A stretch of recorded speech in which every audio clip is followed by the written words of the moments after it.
ayan, magandang tanghali po sa ating lahat. Anong oras na? 12:25. Ayan, napadaan po ako dito sa Barangay Kahabaan.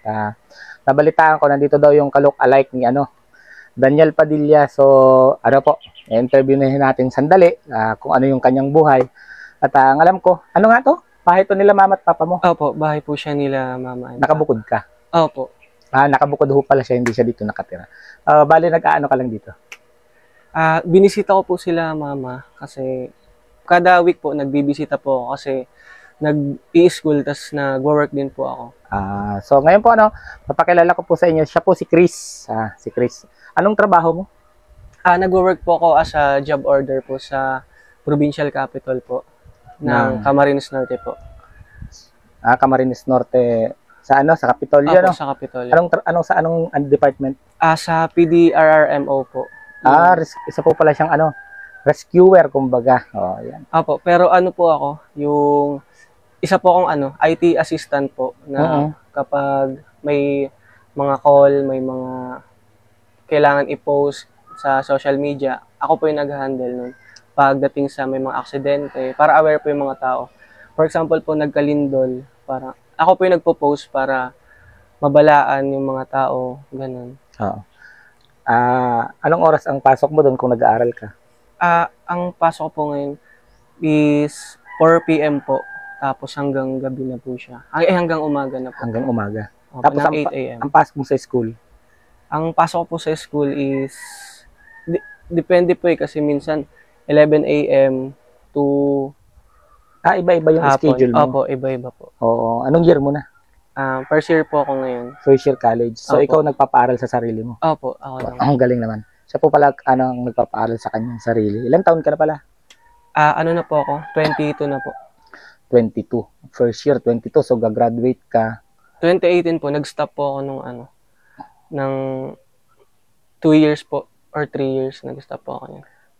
So, ayan po. Nagsisikap siya para sa kanyang sarili, para sa kanyang pag-aaral. At nakabuko din siya. At siyempre, ganun ho talaga. Pagka may pangarap ka sa buhay, kailangan mong magsakripisyo. Kailangan mong talagang itaguyod muna yung sarili mo para makatulong ka at the end of the day.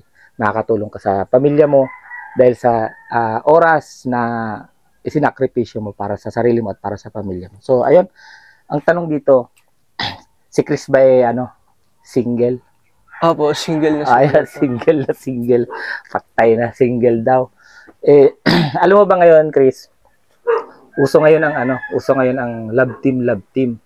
Opo. Oo. Kung sakaling bibigyan ka ng pagkakataon na magkaroon ng ka-love team, bibigyan ka ng serye. Okay ba yun sa'yo? Opo, sure po. Sure na yun. Ano bang talent mo? Kumakanta po ako. Kumakanta ka? Opo. Bukod sa kumakanta, ano pa? Sumasayaw din po kaso hindi po ganun totally kagaling sumayaw. Kagaling. Pero balita ko nagko-compose ka ng kanta. Opo, nagko-compose po ako kaso may mga sulat na po ako kaso nahirapan lang po ako mag-i-release siya kasi yung equipment ko po parang nakiki-record po ako sa mga kaibigan ko. Tapos syempre po dahil nakiki-record lang po ako, mag-base pa rin po ako sa schedule nila kung kailan sila pwede. Kaya Opo. yun po yung struggle. So ayun po, isa po, kung naririnig niyo po minsan yung isa sa mga background music ko na kanta siya na dire-diretso lang na hindi pa ako nakaka-copyright. Yung medyo R&B siya na nagra-rap, siya po yung kumakanta nun. Siya po yung kumakanta nung music background ko na po yun. Ayan. So talaga kung meron siyang talent and then kulang lang siya sa sa equipment, sa suporta syempre at sa financial kasi syempre kailangan mo talagang gastusan yung equipment, di ba? Opo. Oo. So ayan po. Ayun, balik tayo dun sa love team. Sure ka na single ka? Opo. Single. Baka may girlfriend ka, Wala po. mapaaway ako. Wala po. Oo. So ganito. Kung sakasakali, syempre, ang gusto kasi ng ating mga viewers yung mga pampagood vibes lang naman. Opo. Sabihin na natin scripted yung magiging serya. Kung sakasakali lang Opo. Kung sakasakali. May posibilidad ba na si Chris ma-in love sa magiging kalab team niya? Kung sakali lang naman. Depende po kung sa kung mabait po yung ano, depende po sa pagsasama eh, kung ano po yung magiging flow ng serye po, kung ma-attach po ba ako or hindi. Di ko pa Mm. po sure eh. Ano ba yung ideal girl mo? Ano, ang gusto ko lang po yung simple lang. Simple lang, kasi simple ka lang rin. Opo. Ay, grabe naman yan. Simple lang, kasi simple lang din pala siya. Tawag dito. Sa edad, anong mga edad ang ano mo sa babae? Mga kaedad mo o mas matanda sa'yo? Sa age po, okay lang po sa akin yung mga ano, wag lang po yung bata naman, pero yun mga kaedad ko po. Tapos kahit ahead po sa akin, okay lang. Okay yun sa'yo. So, lilinawin ko lang ho ano lang ho itong usapan namin kumbaga chika-chika lang to. Wag niyo hong masyadong seryosohin. At kung sakali na darating na talagang madidiscover siya na magkakaroon siya ng collab team, why not?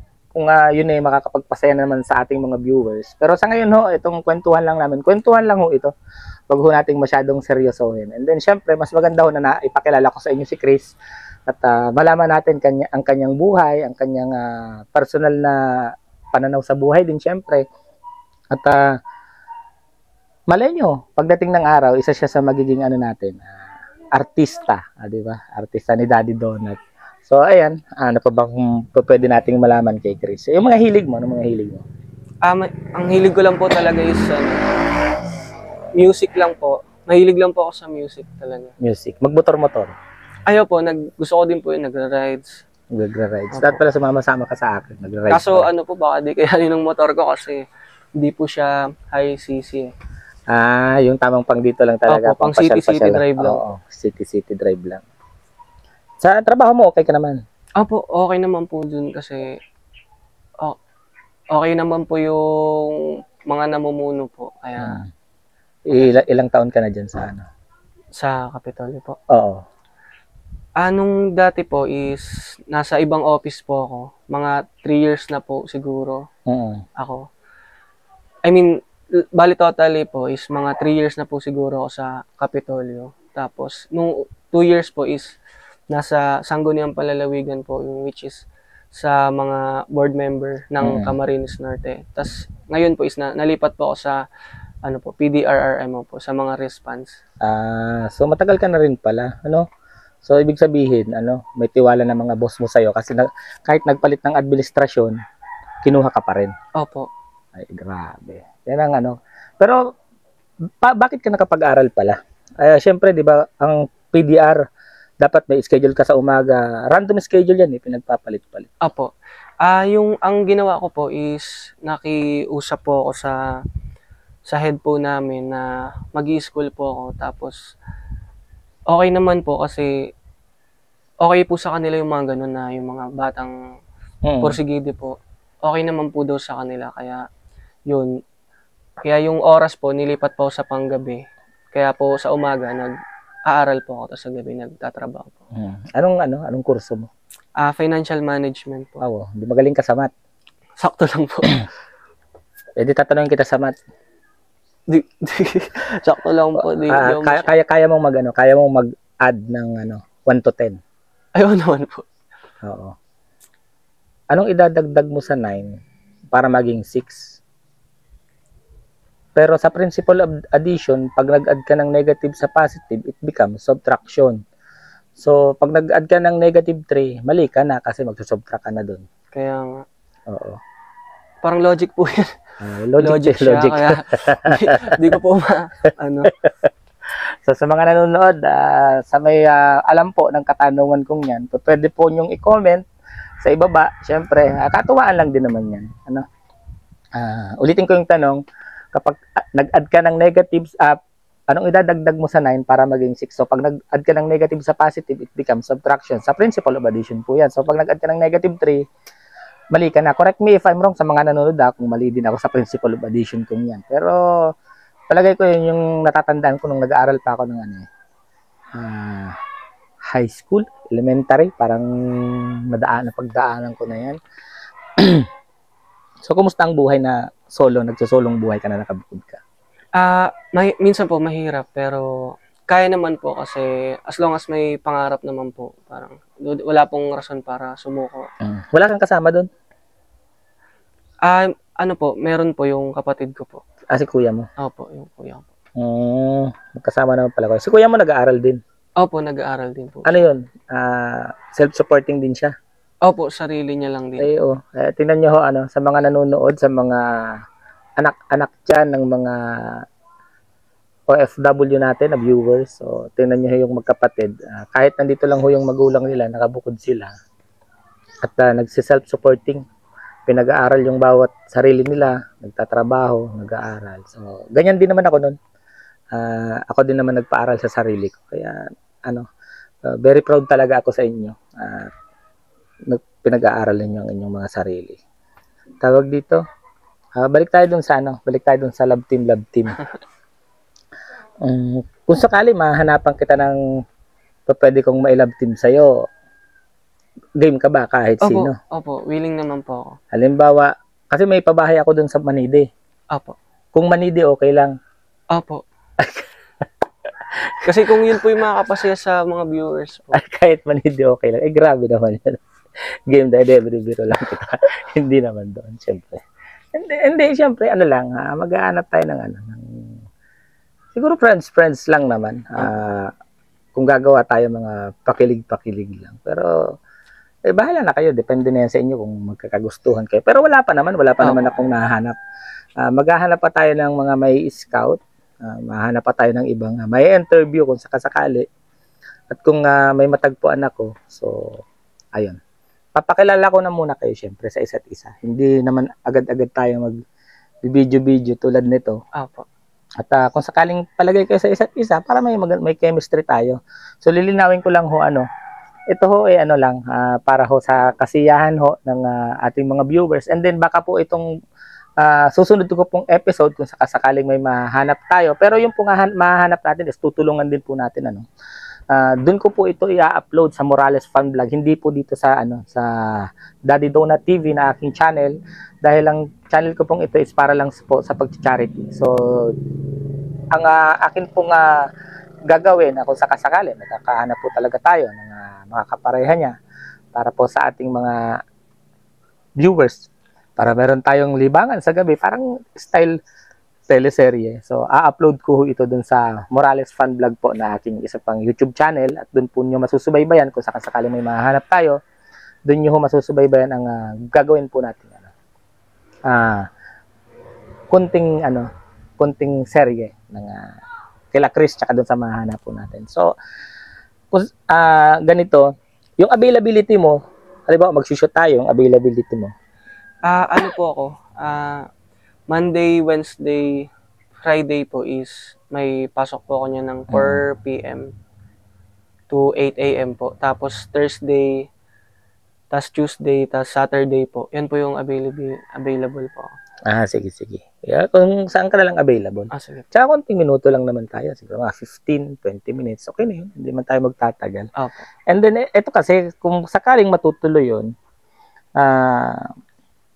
magiging transparent ako sa inyo. Papakita ko sa inyo ang magiging revenue. Ayan. Magiging divided by 3 lahat ng revenue natin. Ayan. Siyempre, tulong ko yan sa inyo kasi nag-aaral kayo. Opo. At kung nag-aaral din siya, yun magiging tulong ko yan sa inyo. Basta, ang revenue natin, divided by 3 yan. Yan ang gagawin ko. Para, siyempre, kumita man tayo ng kahit magkano. Halimbawa, 5,000, divided by 3 yun, pang-allowance ninyo, pang-allowance. Ganun. Malaking tulong na rin po yun kung matutuloy. Kasi nakaka-inspired na pinag-aaral mo ang sarili mo, hindi nakabukod ka syempre. At malay mo talaga, sumikat ka rin. Di ba?